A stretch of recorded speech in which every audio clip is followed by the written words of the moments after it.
Hi, I'm Brittney Ashley, your host of Breaking Norms, Building Dreams, your guide through this transformative journey in both business and life. This is your place crafted for dreamers, doers, or anyone who has been told they can't. Get ready as we challenge those narratives together. You're tuning in live to the United Public Radio Network, airing on 105.3 and 107.7 FM in New Orleans. We are streaming on all the popular platforms every Monday at 3 p.m. Eastern Standard Time. Join me for a candid and thought-provoking conversation celebrating your unique journey because you are worth it.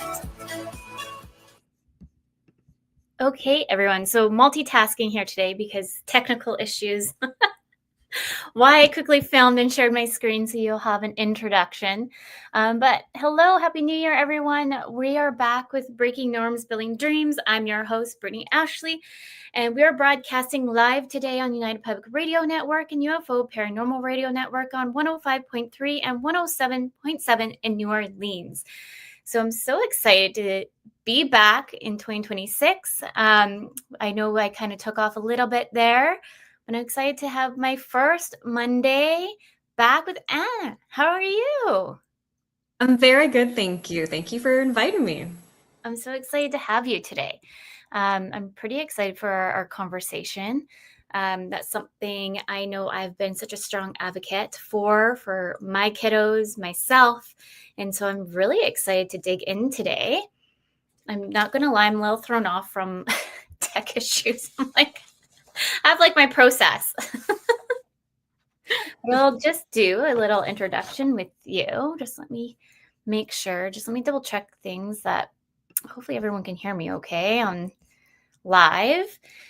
But I'll do a little short introduction with you, Anne, and then you can kind of dig in a little bit more. And then we have all our questions that you've seen prior. But it's a very open conversation. So anything that you want to share, please share with us. So everyone, please welcome Dr. Anne is a national award-winning researcher and co-founder of TRICOAST Education, where she creates equitable approaches to children's language assessments and learning support. She developed a curriculum-based dynamic assessment, which is abbreviated as CBDA, during her PhD, focusing on cultural responsive and strengths-based methods, and bridges research and practice through professional development, training, and #1 Amazon best-selling children's book to raise awareness of development language disorder, and then bracket DLD. She has presented international to education's clinics and currently completing a postdoctorate fellowship at how do you say this name? Concordia University. Thank you. Continuing to advance inclusive education. I'm so excited to have you. So much. It was a great introduction. I shortened it a little bit because I know you gave me a bigger one, but I use those for social media for us. And then I try to break it down further when we do our quick introduction, but then I always leave it to you to kind of introduce yourself. Yeah, no, exactly. I kind of gave you the long version to say, you can cut back as much as you want. I just kind of wanted to give you the information, but yeah, you kind of covered it. I'm currently completing my postdoc at Concordia, and it's kind of where I did my PhD as well. And it's really awesome because my PhD, I get to bridge that entrepreneurship aspect of TRICOAST Education. So it's super, super excited. So yes, we can dive in the origin of the CBDA. We can start anywhere, really. We can go all over. We have a long list of questions. So I know, and we have an hour today. So I'm excited to dive in. Maybe we can kind of go back and you can tell us a little bit of who you are and how you began your journey. Absolutely. So I'm from New Brunswick, so the east coast of Canada. And I would say my journey really started in my master's. I did my my undergrad in sociology and psychology, so I've always really been interested in people and relationships to people. And my parents are both educators, so we always had that education background, I would say. But it was in my master's when I had the wonderful opportunity to work with Indigenous communities across Canada. So from Alberta all the way to Labrador in Eastern Canada. And it was my job to go to these communities and assess the children's literacy and language skills. Mhm. And, I was about 23, 24 at the Oh, time, wow. and it was such an amazing opportunity. It's kind of an opportunity that very few people get to do. And so I was all wide-eyed and all ears. I was so excited to learn and to learn from these community members and the children alike. And the children were absolutely wonderful. But when it got time to actually assess them, we use what we call standardized normative assessments, which basically means that these assessments have been used on many, many, many children. And they're used to identify what the children know and what the children do not know, and where do they fall in terms of whether they're typically developing, or maybe there's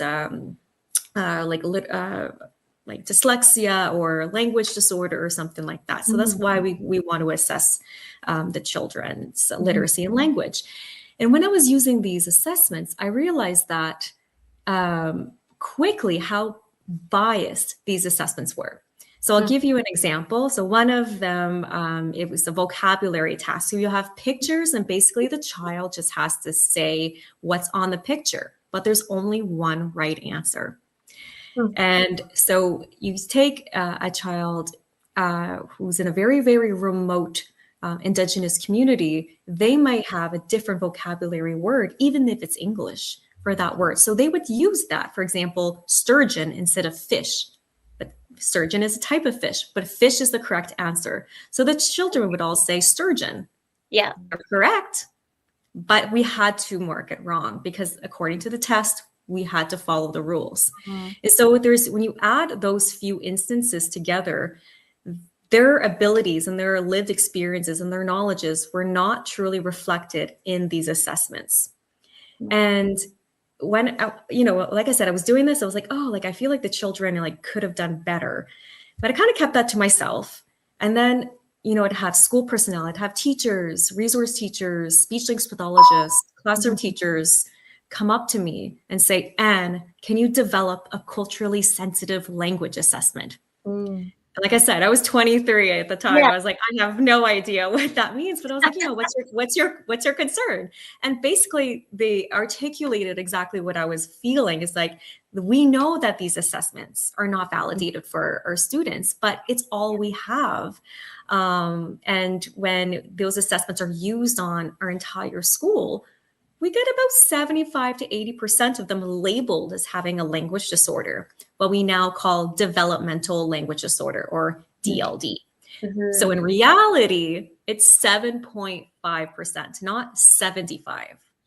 So that is huge. So you think of all the financial resources that the school has to put in for that extra intervention, or the human resources. They have to hire more people for this intervention, or the classroom teachers who have to deal with various needs. But in fact, it's not because they have a language disorder. It's just they have different lived experiences and cultural norms that are just not reflected in the assessments. Yeah. And that kept popping up, community after community after community, whether they were Cree, Dene, Ojibwe, Wolastoqey, it was everywhere. And I was like, okay, I think there's a need here. If, these communities don't even know each other and it's the same issue that's coming up. And in conjunction, I was also working in the public school system as an educational assistant in 2016. So in New Brunswick, we had our first wave of Syrian refugees. Now, if anyone knows New Brunswick, it's quite a not a very diverse province. Diversity means you're French. So when we first had a first wave of Syrian refugees, the schools, they were scrambling. They're like, what do we do to really support these children who are coming to school not knowing French or English? So I was working with some of these students, and some were high flyers. They picked up the language so quickly. They had no problem, but some of them were struggling. And I said, well, what are we going to do with these? They're frustrated. You're trying to teach them. You're like, there's a barrier to their learning. Like, what's going on? And I would give this concern, and they would say, well, we have to wait and see. I was like, that did not sit well with me. I was like, I'm not going to wait till these poor children fail across the board and Yes. then act. So I was like, okay, so it looks like the Indigenous communities were being over-identified with developmental language disorder, Mhm. while in the public school system, they weren't using those assessments because they know they're not validated for them. So they Mhm. just do the wait and see Yeah. approach. So they're under-identified. And Yeah. so you get, anyone who doesn't really speak English only as a language, Mhm. that's a big population. That's a lot of people those assessments are not truly validated for them. So that's what really motivated me to do my PhD. So I went to Concordia in Montreal under the supervision of Dr. Diane Pesco, and she's wonderful speech language pathologist, and she worked a lot with Indigenous communities as well, Mhm. and with assessments. So it was a perfect fit. And it was her that she kind of put it in my mind, why don't you look at a dynamic assessment? And I had never heard of that.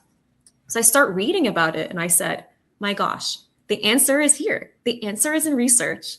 It's Yeah. dynamic assessment. It's not those standardized assessments that I was talking about. It's dynamic, which means that you don't really look at what the child can do versus can't do. You're looking at their potential to learn. Oh, And I that's like a that. completely different approach around assessment. Yeah. And so I was thinking, my gosh, like why isn't this everywhere? Why isn't, how come this is really only in research? And there was a few limitations as to why. So I said, if I can turn around and take those limitations, it takes longer to assess. Learning potential, what the heck is that? And how do you measure learning potential? It's such an abstract concept. So I try to make it as objective as possible. I try to make it as easy to really work with the child to identify their potential. And so all these things, I try to make it as easy as possible. And then I tested it. I want to see, Mhm. hey, did it work? And it did. It was able to distinguish children who were typically developing in language versus the ones who actually did have DLD. So that's kind of where the origin of the curriculum-based dynamic assessment, or the CBDA, came from. Amazing. How did you always think that that's kind of like the journey that you wanted to kind of go along? Because it sounds like you kind of did like assistant work at school, but then yeah, you kind of saw the gaps in between and followed this journey. Yeah, if you were to ask me in high school, if this was what I was going to do, I said absolutely not, because I think like most teenagers, you don't want to do what your parents are doing. Yes.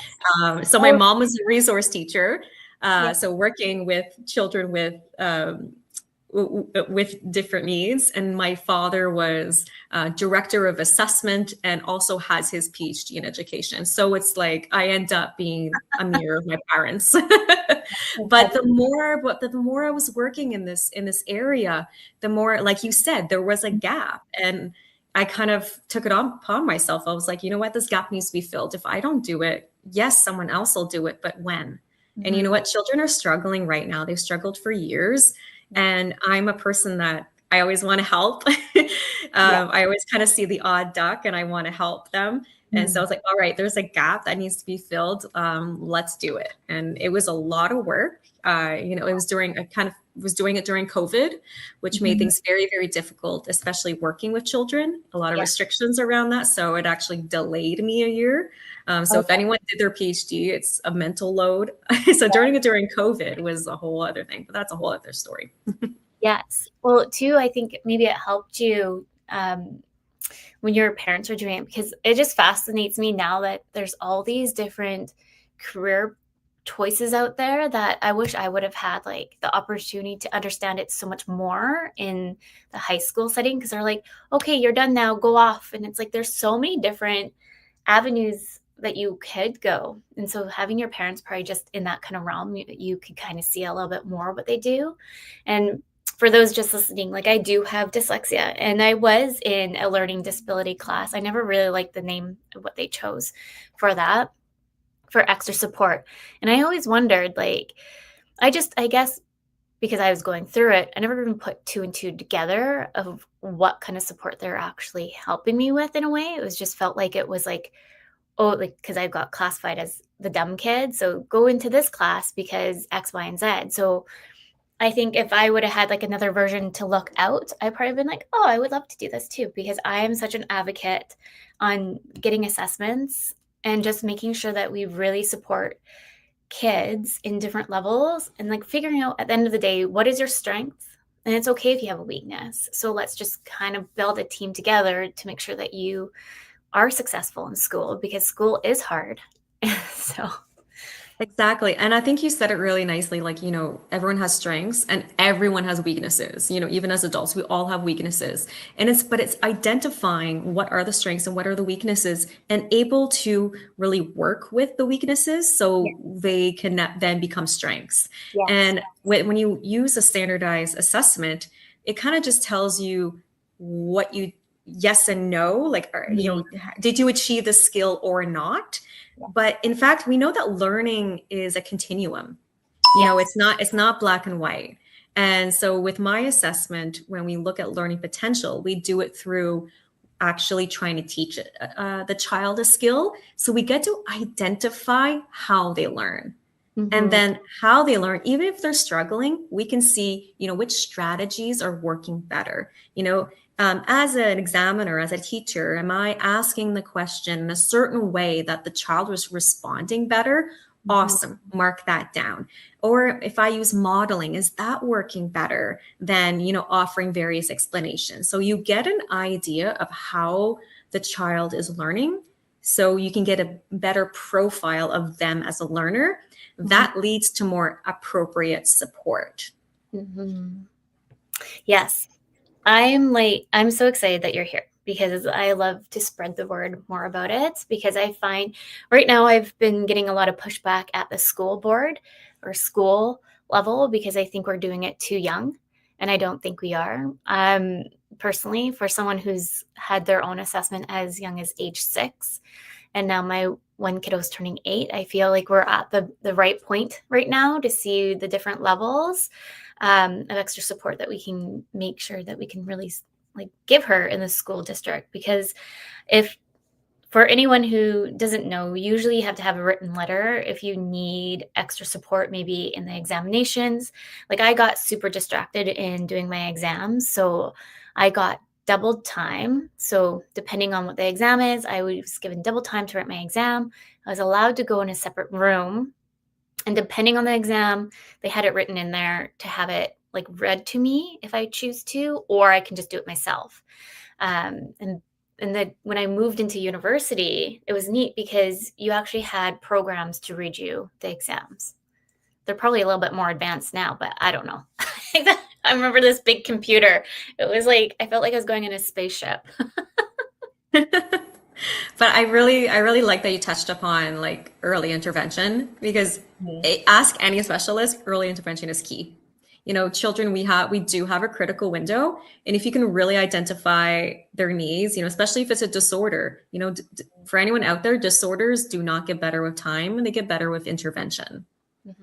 And so it's really, really important to identify them as early as possible, because that's just the way the brain works when we're young, where you can shape them a lot better when in the early years. If you don't get that support in the early years, you're more likely to struggle in the later years, and it's a lot more difficult to really have long-term success, and in that terms, in terms of behavior, employment, your social life, because language is everywhere, right? It really affects every aspect of your life.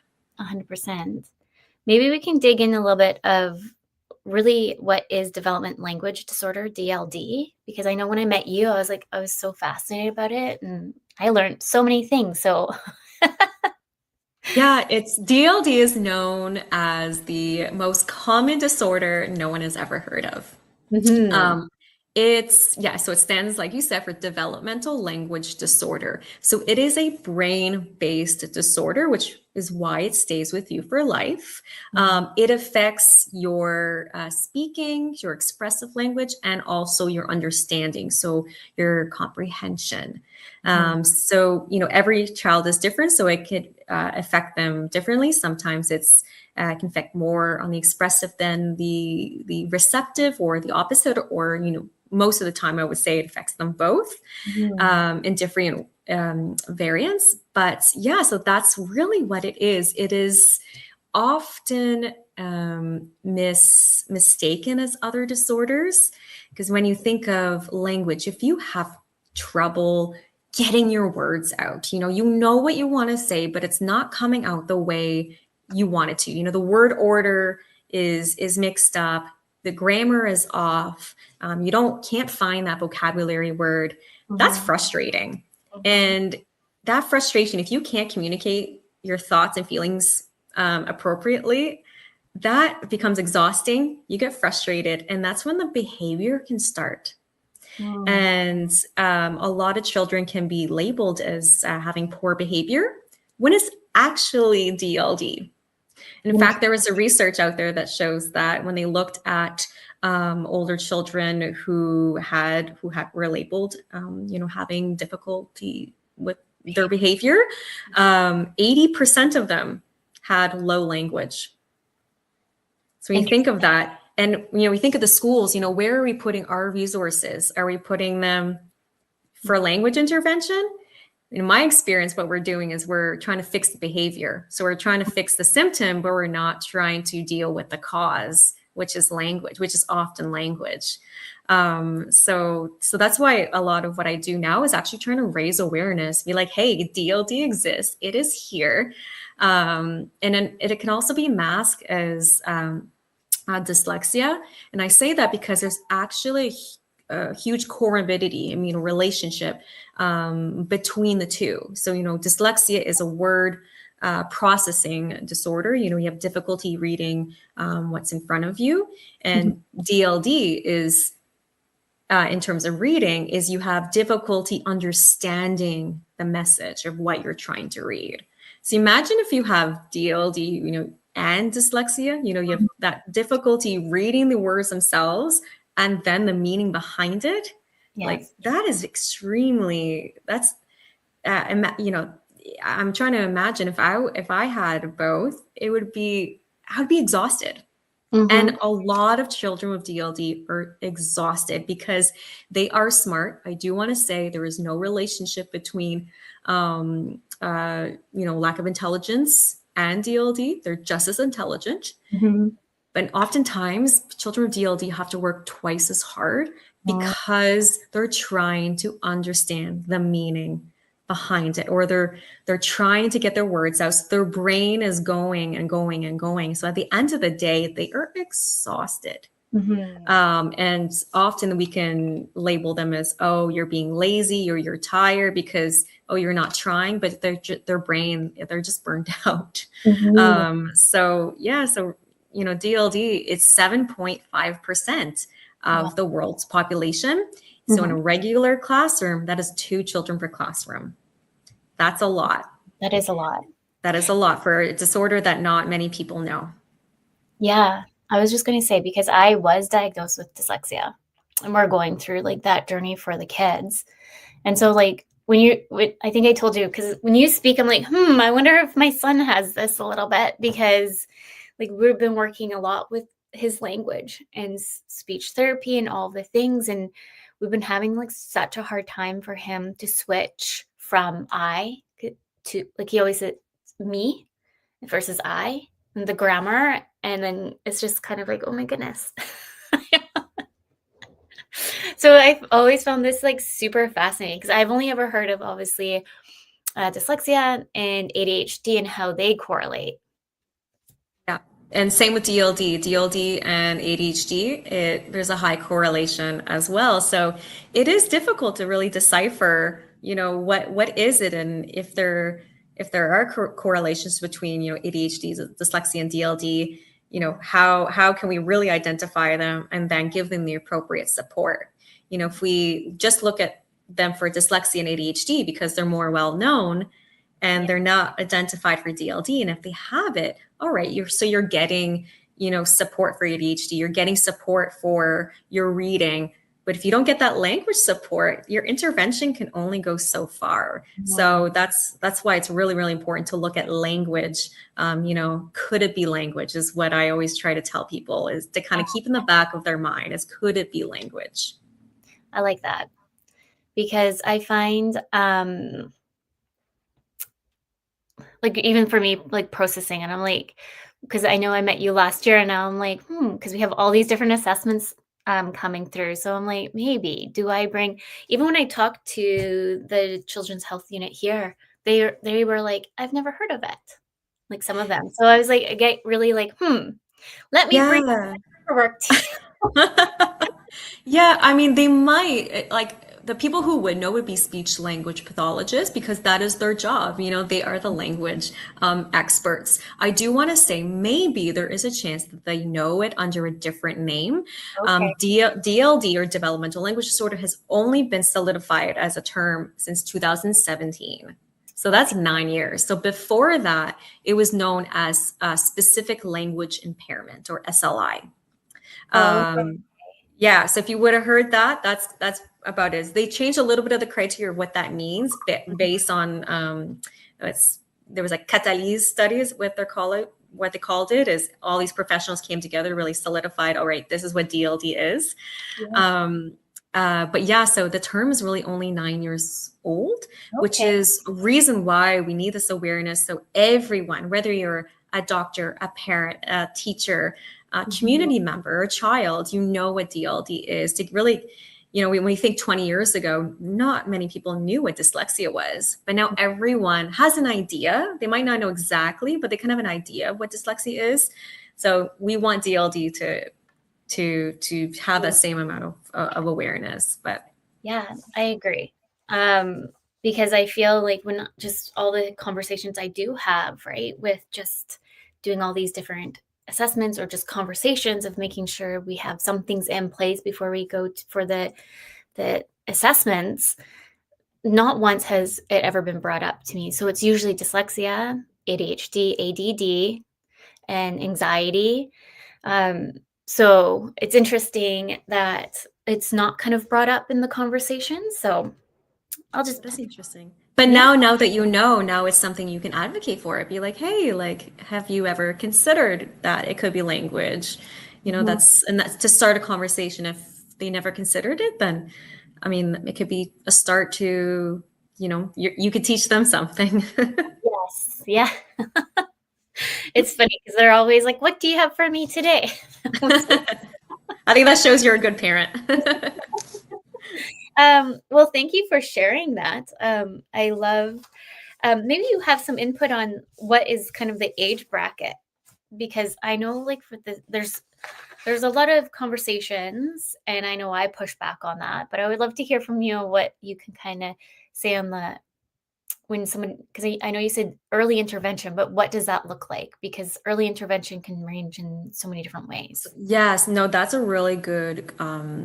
good fact. So I just want to say I am not a speech language Yes. pathologist, so I do not diagnose children. My assessment is more of like risk level. But going back to early intervention, that can mean so many things are different depending on your needs. I would say a rule of thumb for DLD is about age 5. Okay. In terms of diagnosing, you can give them intervention, if you see they're struggling, but before the age of 5, sometimes it's unclear whether it's a delay, which means that they just need extra help and they will catch up, versus DLD, which will require like more long-term, more intensive intervention. So in terms of DLD diagnosis, and then trying to apply some good intervention strategies around the age of 5. So you're talking school age children, essentially, which reflects my assessment. We start at the age of 5. Okay. Yeah, and I think that's about like just starting to like, I started my daughter, for example, in before like kindergarten. They did a pre-assessment, and then I've just been piling all my documents up. So then we have like a full analysis, then just like grade 1 or 2. Like I've been really advocating for us to get like these different like tutors of what they see and all the things in between, so we can get like a really good assessment when we go forward, which we're going forward this year. So I'm super excited. Actually, the Métis is helping us. We got a grant for that, so I'm very appreciative of them. So we can Absolutely. actually get this going as well. But yeah, no, I'm super excited for us to talk about this because it's a conversation I think that is so important. And that's the one thing that I always advocate for as well, is that no one's stupid, that we're all worthy to be here, of whatever, who you look like and your beliefs and all the things. So it's just having that space and that safe space, I think, is really important. No, exactly. It's kind of with all of my experience, working with children from diverse backgrounds, Mhm. particularly like multilingual, and then you add the ones who have DLD, seeing them not get the most appropriate support, or the best practices, that's inequality Mhm. right there. And I was like, that's every child deserves high quality education, whatever that may look like. Mhm. And so that's why I'm doing what I'm doing, because like you said, like, everyone deserves to be seen and to be valued, and to be on the same level playing field. Yes, I agree. We're already halfway through. I Oh want my us to gosh. I know. So anyone who's just tuning in, welcome to Breaking Norms, Building Dreams. We're live on the United Public Radio Network and UFO Paranormal Radio Network 105.3 and 107.7 in New Orleans. I told you it would go fast. See, I haven't even looked really at the question. But maybe you can talk a little bit about what you do offer at TRICOAST Education, just so that everyone can understand there. And I know you have your books, so I want to make sure we make room for those other ones too. Perfect. Yes. So after my PhD, when I was like, okay, I have this assessment. Now, what do Mhm. we do with it? I knew I didn't do this PhD in vain. I wanted to do something to give to others. So we put the assessment on an online platform, and we translated and made sure it was validated in French. So all of our offerings, whatever we do, French and English. And so now with the platform, it allows me to train speech language pathologists and resource teachers on the assessment. So we give them training, live training, and then they can go in and use the assessment with the children or students that they think would benefit from the assessment.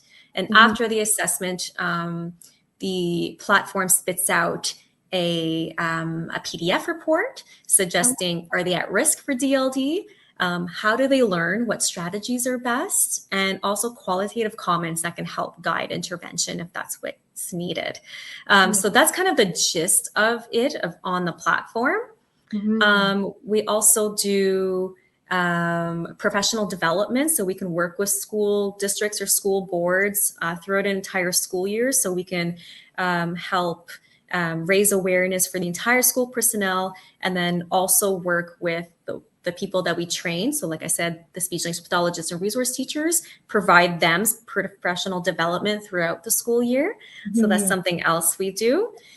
And then we also do workshops, so we can, either on Zoom or in person, we can go in and, you know, tell or discuss developmental language disorder with school personnel. So a lot of it is awareness alongside the assessment piece as well. And yes, the books are part of it as well. Yeah, please share more information about your books. I knew about your books, and then we drifted away because it was such a crazy 2025. And then when we were going back and forth, I'm like, oh yeah, I forgot about those books. Yeah. Yeah. I mean, the books, like this time last year, the books were not even on the radar for us as a company. We were an assessment company. We were kind of serious. Yeah. And then it was a person on our team. His name is Robin. He is a wonderful illustrator, is something that he's done in the past. He said, and he's like, you keep saying you want to raise awareness around DLD. What better way than children's books? They're so tangible. They're accessible to everyone. Everyone loves a children's book. So Yeah. why don't we create books that have characters with different facets of DLD, so children can see themselves in a book. And it's just like a fun story. And based on my education experience, we can add some teachings in there that can help children. And so I love these books. We have 2 out, and the third is will probably be out at the end of February. So the first one is called Drew and the Magic Pencil, and the second one is called Lily and the Magic Notebook. So you see, there's like this magic theme, and spoiler, the magic is the learning potential. So it's kind of like a hidden message. So each book, the character, so Drew, he has more on the expressive side. So he has to tell a story at a forest festival, but he knows he doesn't get the words out right. So he finds a magic pencil and realizes that, oh, I can draw really well with this magic pencil. Then he realizes, oh, like with my drawings, I think I can get my story out in a way where people can understand me. And this is a way that, is right for me. So it shows that, we can use drawing, which is something that, like a strategy that is used in therapy. We use drawing a lot. And so use those drawings, to build your language skills, but also use this as support. And so Drew gets to tell a story with these drawings, and everyone loves them. And for Lily, she has to plant trees for the forest to grow for years to come. So they are forest creatures. So Drew's a dandelion, Lily is a ladybug. That's so nice. So there's this little like forest environmental sub-theme that is quietly talked about in the book as well. But Lily has difficulty understanding. So when she is given multiple steps at once, she gets confused and overwhelmed, and she ends up doing the wrong thing and then gets accused of not listening, which is very common for people with DLD. It's like, you weren't listening, but it's like, no, I was, I just was confused. And so Lily is given a magic notebook, and she learns that she can write the steps down in order to help her organize her thoughts. And in conjunction, she learns how to advocate for herself. So, we always say, if you don't understand, just raise up your hand and say, hey, I don't understand. That's a big ask, especially if you have difficulty speaking. So in this book, we actually give you concrete examples on what you can say. So Lily will say, can you repeat that, please? So if a child with DLD is reading this and say, okay, now I know what to say in class if I'm struggling. So all the books, both of them have mantras. So Drew is breathe, wait, take your time. The words will come. You'll be just fine. So even with children who have ADHD, I've had a lot of parents buy this book for children who have ADHD because it helps them regulate, calms them down. It's like, all right, now breathe, wait, you take your time. Okay, now we're good to go. Because we know children can't learn if they're not regulated. Yeah. So regulate, self-regulate, and then we can learn. So all these books, they have everything is extremely intentional in these books. And at the end, there's a call to action. I think that's just the educator in me. I'm like, okay, now that we read a book, now let's reinforce it, do an activity. So with Drew, it's like, get your magic pencil and, draw your story and tell that story to your family and friends. They'll love it from the beginning to the end. And then Lily, there's a little magic notebook at the end where you can write or draw the steps or something you'd like to do, like bake cookies or something like that. So yeah. Well, thank you for sharing. I love that how you do have a book to go with it, because I think that helps on like the education, even for parents too, right? Yeah, exactly. And our books are in English, French, and Spanish as well. So we want to kind of try to get these books out there in the masses. So because at the end of the day, I want children to be seen in a book. There's really not many books out there that focus on DLD specifically. So this might be the first introduction that children with DLD can have. And even if their child is typically developing a language, it builds empathy. So see like, okay, just because this child is speaking a little differently, it doesn't mean they're weird. It just means maybe they have DLD and they're trying really hard. Yes, Oh, I like this. And the pictures are stunning with the art. Yeah. I mean, that's all Robin. He's wonderful. He really wanted the drawings to be vibrant, They are. very attractive. And as we do more books, they become more sophisticated, and there's a Yeah. few like things you can see in the background. So if you want to do guided reading with your child, you're asking them questions about the book. There's so much going Mhm. on in the background that you can discuss to kind of promote literacy and language within, just what can seem like a simple children's book can actually be very, very rich in multiple ways. I love that. No, it's stunning. Like when I remember when we were first talking and I came across the books, I'm like, oh, I love like the colors and everything about it. Like I know I want to read it. Amazing. And then you have it looks like you have some PDF downloads as well on your website too. Yeah, absolutely. So again, it's that educator in Mhm. me. We have parent guides and teacher guides, about 2 pagers, so very manageable, that you can download on our website if you have the book. Yeah. So we have one for Drew, one for Lily, and so it talks about how to introduce the topic of developmental language disorder with your child, in a child-friendly way, and then also some questions that you can ask about the book. If you had a friend like Drew, what would you do if they were struggling to get their words out? Just to have a nice conversation around it. So, yeah, those are absolutely free to download on our website. Amazing. And yeah. I think it turned off when I was sharing the screen.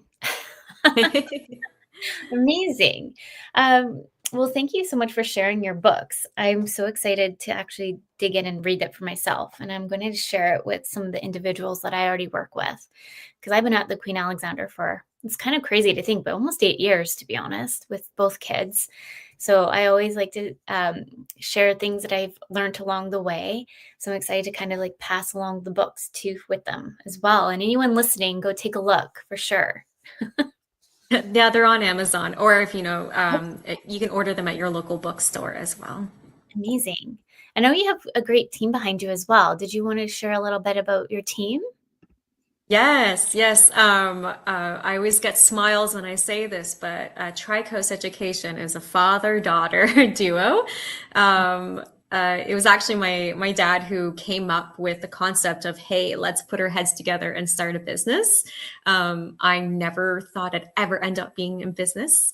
So he kind of gave me that push and the idea of, let's put the assessment on a platform and make it easy for the users. And so we work really, really well together, I think, because we have similar experiences. And so that's been really, really enriching as well. And he's worked in the school system as well and for international committees as well. So he has a lot of experience that really helps me,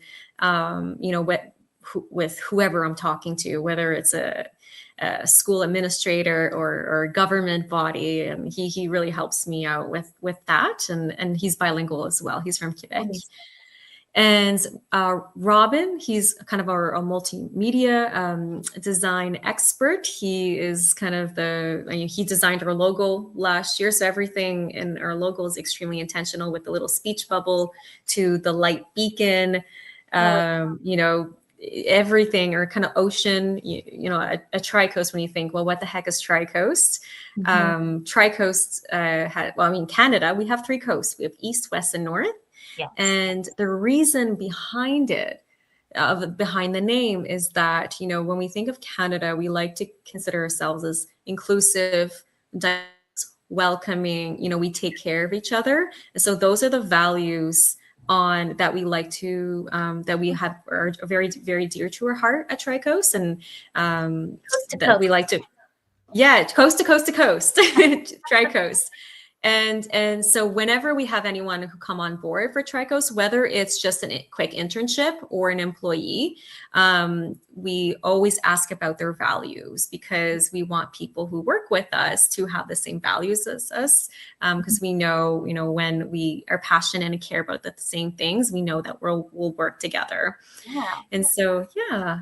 I love that. Well, thank you for sharing. It's interesting. when I went to school, I couldn't learn French for the life of me. Like, I tried so hard to learn it, and I couldn't compute any of the language. So, like, and so I know here, like, over in Ontario, like, it's usually like, yes, learn French kind of push, but here I feel like it's so a different, like, we are supposed to learn it, but it's a little bit more of a different dynamic.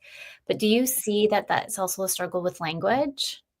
Yeah, yeah. Usually, if you are like typically developing a language, Mhm. can learn a second language. Of course, we all know the earlier you learn a second language, the better. It is hard to learn languages when you get older, especially as an adult. But if you are struggling with language, and dyslexia is part of that as well, because if you have a difficulty trying to read in your first language, you're going to struggle in your second language as well. So that just makes language learning more difficult. I Yeah. think a big part of it is also exposure. For me, I was extremely lucky. My father's French, my mother is Anglophone. Okay. So I always speak and always spoke French with him and always English with my mom. And grew up in a French school because I lived in a more English community. So I was very much exposed to both every single day, which Yeah. helped me from, the very beginning. Mhm. Especially, in more Anglophone communities, if you're learning French, you're really only learning it in isolation in that school context. Yeah. So, the scenarios and the language you're using is probably more academic anyway. Is Mhm. it really relevant to, you go out with your friends or go out in the community? You're like, oh wait, the French that I'm learning at school is a bit different than everyday Yeah. language. And so that is a struggle when you're not exposed to the language in various contexts. So that itself will make it more difficult. Yeah. And even too, like, we only have one French immersion school here, which is probably not normal when you go towards Ontario, Quebec. You know what I Yeah, mean? yeah, and in New Brunswick is, we're the only official bilingual province, and Oh, so it is an expectation that not an expectation, I shouldn't say that, but I would say a large majority of students are in French immersion. I was in full hardcore French. There was no English. We were not allowed to speak English at oh, all. wow. Yeah. That's so, yeah, it's so funny to look at different provinces and how that's kind of so dynamic and different in different ways. Like, and even to here, like, you're not even guaranteed to get in because of how much of a wait list it is. So, and yeah, it's just interesting to see like the different provinces and how it's all slightly different. Oh yeah, absolutely. Yeah. Yeah, we're almost nearing time. Is I really want to ask, what legacy do you hope to leave behind? Yeah, I would say there's kind of like two different things. I think on more the DLD education assessment side, um, I would hope that every single child, regardless of your background or language, you can come to school and get appropriate support as early as possible. So if I can help with that in whether big or small way, who knows where TRICOAST is going to go in the next few years. But if I can make a difference in that, Mhm. then that would be the most wonderful thing. Oh, On the more business side of things, being in ed tech, mhm. there are so few women in ed tech entrepreneurs. I think we're like 7% or something. It's a Oh, very wow. low number. So maybe not right now, but I feel in a few years, I might feel a responsibility to kind of, um, you know, help guide or offer advice to Mhm. other women entrepreneurs who want to be in this space. But yeah, to kind of be a part of this space is something I'm very proud of, and continue to ride that wave of ed tech, Mhm. because amazing things are happening in that space. Yes. Yeah, I agree. I feel like I th because even just for where we have come, how far we've come a great deal. So it's nice to see like your organization opening up and talking about different levels. And we have Dyslexia Canada, for example. So it's just kind of like I'm so excited to finally like see these pieces kind of come together. And like, I can see you guys collaborating, say, with Dyslexic Canada and all these other great non-for-profits across Canada and some in the States that I probably don't know of. Yeah, absolutely. I mean, that is a goal, right? It's like we're stronger together. And I Yes. know in terms of nonprofits for DLD, there's an international organization called Rattled, so Raising Awareness for Developmental Language Disorder. So if you go to rattled.org, so RADLD.org, there's that international committee, but in Canada, we have one as well. And in the States, there's one as well. So different countries kind of have their own, and, it is not for profit. And I know for Canada, we meet once a month. And so, yeah, so anyway, it is open to anyone who wants to learn more or has resources to share. And so, yeah, so it's starting. You have to start somewhere, but we're very new. So hopefully it's going to grow. And I think with partnerships with different organizations, we'll certainly help that. Absolutely. Well, I'm excited for you and your whole team and your dad. I love that you guys are working together. Yeah, we get that a lot. But it's funny because we have the same last name. So we Yeah. always have to say father, daughter, like not married. Oh, yeah. Yes. Oh my goodness. Any last minute, like where everyone can find you? I know we have your website here, but maybe we can regroup on where they can find you. Any last minute thoughts before we kind of wrap up today? Yeah. I mean, like I said, part of what we do is raise awareness. So even on our socials, we're still raising awareness.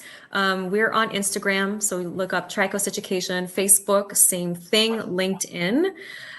We also have a newsletter that, we get 4 times a year, but it's packed with good information and free resources. So whether you're a clinician, speech language pathologist, teacher, or parent, there is something for you. So we encourage you to go on the website and sign up for the newsletter. It should be a little pop-up.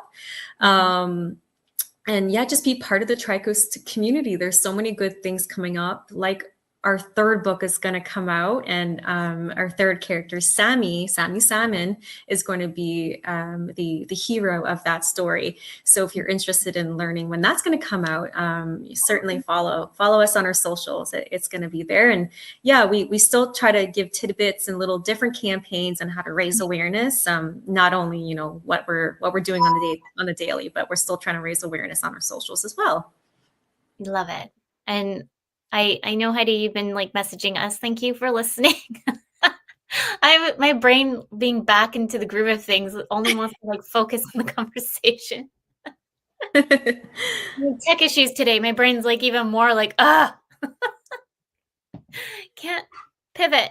It's all good. You did great.